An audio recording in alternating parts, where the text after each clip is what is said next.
एक ओबीसी जाति का आदमी उस व्यक्ति का गुणगान करता नहीं देखा जिसने ओबीसी को 27% आरक्षण दिया। मैं कह रहा हूं पता नहीं होगा क्लास में पता नहीं होगा। मैं बात कर रहा हूं मांडा रियासत के राजा, क्षत्रिय कुल शिरोमणि, former prime minister of India Thakur Vishwanath Pratap Singh.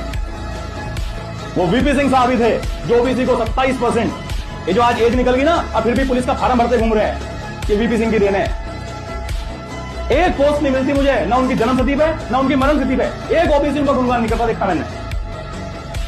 जिनकी वजह से आज क्या नहीं झेला उन्होंने उस समय जब 27% मंडल कमीशन की सिफारिशों को लागू किया उन्होंने। इस देश में कोरोना जैसी स्थिति पैदा हो गई थी, यूनिवर्सिटी सड़कें महीनों के लिए खाली हो गई थी, एकांत बिल्कुल जैसी कोरोना में स्थिति हुई थी।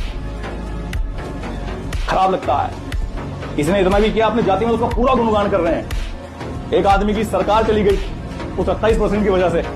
कितने सामान्य जाति के लड़के, कितने ब्राह्मण, कितने राजपूत ने आत्मदाह कर दिया यूनिवर्सिटीज में उस फैसले के खिलाफ तुम्हें आरक्षण देने के लिए।